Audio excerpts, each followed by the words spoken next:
Mwakadii zvenyu hama vadiwa, tasangana zvakare pahurukuro yedu yezvechivanhu zviri kukanganiswa pachivanhu kana kuti zvisisazivikanwe pachivanhu kuti zvaimborevei, zvatakungotaura tisina kunyatsofungisisa kuti zvinhu izvi zvinorevei. Masondo akapfuura takataura nezvaMwari ainzi Mwali. Nhasi uno tiri kupfuurira mberi totaura nezvemhondoro idzo dzainzi mondolo, asi isu takati kuchishona chakare kwanga kusina ara, kwaiva naL, asi zvakazochinjwa nekuuya kwakaita vamwe vakutigadzirira yavaiti standard shona. Chivanhu chakare changa chisina ara, chaiva naL, kunge maBantu languages akawanda ana L asina ara. Ndosaka muchiona hama dzangu kuno kunana Bindura, Guruve, Rushinga vanonzi nevamwe makorekore vachishupika kuisa ara naL mukutaura. Ndokudovewo ara wacho aita kunge L. Vakazogadzira chishona chedu vakatadza kugadzira izwi rinosaunda richiburitsa ara anenge L iye kudaro. Izvi zvakapa kuti vazhinji vanotaura chivanhu kunyanya hama dzangu dzechikorekore dzishupike kutaura vara rekuti ara kana kuti rekuti L. Saka dzainzi mondolo kwete mondoro. Ko dzaimbova chiko? Kwaiti kwakafa madzishe. Mudzimu wavo waita mudzimu wedzinza, hausi mudzimu wemhuri chete, wedzinza. Saka unenge uri mudzimu mukuru wainzi mondolo. Mondoro. Mudzimu mukuru wedzinza rese unenge wakubudira mumwe wemadzimambo iyoyo kana kuti mwana wake. Ndo mabudiro aita mudzimu, hausi mudzimu wemhuri, ndewedzinza rese wamambo. Ndiyo ainzi mondolo, shumba mondoro. Kune nzvimbo ine mukurumbira inonzi kuMondoro mazuvano. Ikoko kwakaita mbiri yemadzimambo vakasanduka kuita midzimu. Vainzi ana Chikali, asi vakazenga kunzi Chikari. Ndosaka muchinzwa nzvimbo inonzi Chikari iri kudhuze nekwatinoti kuMondoro mazuvano. Makabuda mukadoma mokwidza. Yese iyo yaiva divi rekwainzi kunogara mondoro dzakawanda kuMondolo. Tsayana mambo Chikari. Ainzi Chikali, asi isu taakumuti Chikari. Ndo mudzimu wake wakabuda yaMondolo. Totarisa zvekudivi rekuuye kwatinoti kunana Beatrice kuzasuko kwekwatinoti kuMondoro mazuvano. Kwaiva nainzi Kaodza. Mudzimu wamambo Kaodza ndiwo wakavaita Mondolo. Yakaitawo futi zvakare mukurumbira kudivi iroro reMondoro yamazuvano. Saka Mondoro aiva madzishe ainge ashaya, aibuda midzimu. Patakataura nezvake masondo apfuura, Mwali kana kuti Mwari aiwanika kunjelele. Akazengotorwa nevarungu kuti ndiye watinonamata Mwari musika vanhu. Yaiva Mondoro aitonzi Mwali aigara kunjelele kumatopos.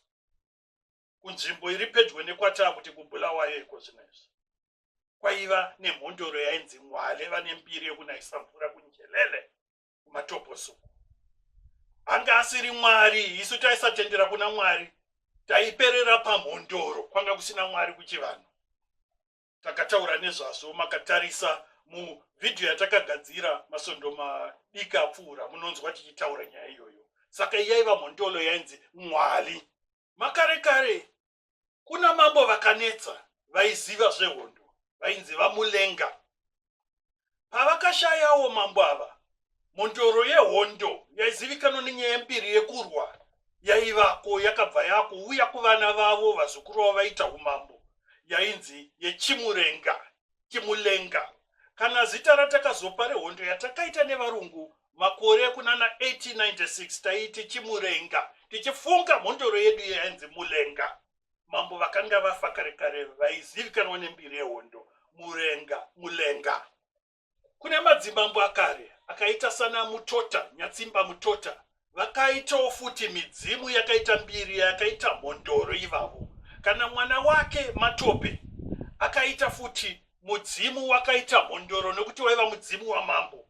Anatovela akazengonzi Tovera vaiva madzimambo aiva nemukurumbira vakati vashaya midzimu yavo yakaita mondolo, midzimu yedunhu rese. Kunzvimbo dzinenge ana Mozambique, kunana Gorongosa, yese yaiva dunhu raitongwa nevanhu vechivanhu. Kwakaita futi mambo aiva nembiri, ainzi Samatenje, uyo akaita mondoro yakaita mbiri kunana Gorongosa kuya. Nzvimbo yehuswa hurefu yainzi Dungwiza, yaiva namambo akaita zvakare mukurumbira ainzi Chaminyuka, nekutanga akaminyuka gumbo rake. Asi vamazano vakukanganisa vachimuti Chaminuka, handizvo ainzi Chaminyuka. Akanyanyoita mbiri akapiwa mudzimu wamambo uyu ndipasi pamile. Akunzi nevanhu pasi pamile kozvino. Aigara kudungwiza, kwakazonzi nevarungu vatadza kuti Dungwiza akati Chitungwiza. Ndiyo nzvimbo yainzi Dungwiza, nzvimbo yehuswa hukuru, huswa hwakareba. Kwaiva namambo ainzi Chaminyuka. Paakashaya mudzimu wake wakabva waita mudzimu waChaminyuka, kwete Chaminuka. Saka mondoro dzanga dzakawanda, kunyanya kudivi rekumaodzanyemba kwanga kwakawanda mondoro. Mondoro dzaiva shoma takuenda kudivi rekumadokero dzanga dziri shoma, nedivi rekuChamhembe dzaiva shoma ikoko. Asi kudivi rekumaodzanyemba dzanga dzakawanda. Kune vanhu vaizoita basa rekutumwa nemhondoro, kuti endai kune imwe mhondoro kana kuti endai kune mumwe mambo munotaura naye. Ava vaiva makumbo emhondoro, mondoro yeshumba. Kare kare vanhu vaitorambidzwa kuita mutupo unonzi shumba, nenyaya yekuti vaizokanganisa kuti tizive shumba chaiyo nemhondoro. Saka makore akare kwanga kusina mutupo wokuti shumba, ndewaiko zvino mutupo. Makare kare zvaiera kutumidza vanhu mutupo wekuti shumba. Saka vese vamunonzwa ana shumba havasi vakare kare, mitupo yazvino zvino iyi. Saka vaitumwa neshumba idzi nemhondoro idzi vainzi chii? Vainzi vatumwa veshumba kana kuti gumbo reshumba. Vamwe makanzwa ainzi Kaguvi, makanzwa kunzi zita rakainzi gumbo reshumba. Aiwa, aisanzi gumbo reshumba, zvaingoreva kuti mutumwa wemhondoro, gumbo reshumba, munhu anotumwa nemhondoro neshumba. Vamwe vaiita ugumbo reshumba vanhu vanenge ana Mukwati, aiwanika kwata kuti kumatembelele ndiko zvino. Vaiva vanhu vaitumwa nemhondoro. Saka hakuna munhu aiva nezita rekuti gumbo reshumba. Gumbo reshumba zvaingoreva mutumwa. Tadaro taakusvika pana Sahwira wemumwe vatumwa vakaguvi ainzi Nehanda.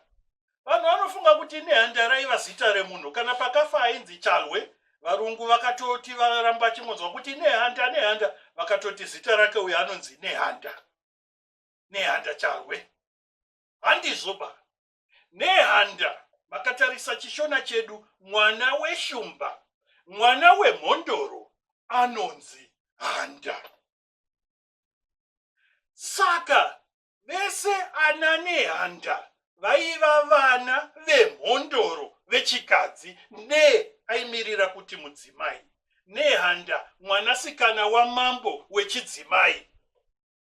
Saka imhondoro yechidzimai isingakwanise kuita umambo, asi iri mumba mehumambo, ndozvaireva kuti Nehanda. Ndosaka muchiona ana Nehanda vakawanda.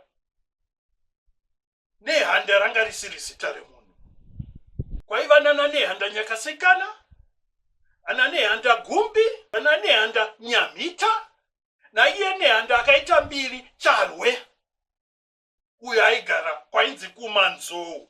Varungu vakatadza kuti manzou kwaiva nemuzou dzakakura chaizvo. Iko zvino kuchitori nenzvimbo inonzi manzou ikoko. Vaku kuti mazowe, vakatadza kuti manzou, vakati mazowe, ndokumanzou kwacho ikoko. Ndokwaigara Chalwe, ndiye akazoita mukurumbira, uyo akazourayiwa nevarungu. Nyaya yakaurayirwa nhasi hatisi kuda kuikurukura. Tinoda kungotaura kuti ndiye akazourayiwa nevarungu, vakafunga kuti zita rake ainzi Nehanda, asi ainzi Chalwe. Aingova mwana wemuimba yehumambo, ndosaka akapindwa nemudzimu wehunehanda, mwanasikana wamambo. Chalwe afa, kana varungu vakati regai timushandise kurwa hondo yedu nevatema, vakatora musoro wake. Saka pakarwiwa hondo yechimurenga chepiri, varungu vaiti tinawo zvakare mudzimu unokuchengetai vanhu vatema vari kurwa vari kudivi rarungu. Musoro wanehanda tinawo, ndisu tine zvese, tine musoro wanehanda. Ukowo makomrades achiti tinawo mutumbi wese wanehanda kuzasuku. Saka vese vakarwa hondo vachiti tine midzimu wanehanda. Wacharwe uyu. Asi nehanda chaiye zvaingoreva mwana sikana wemumba yeumambo ane mudzimu wedzinza rese, mondoro yedzinza rese. Ndozvaingoreva nehanda. Ndinofunga manyatsonzwisisa kuti chainzi mondoro chii, chainzi gombo reshumba chii, chainzi nehanda chii. Ndatenda.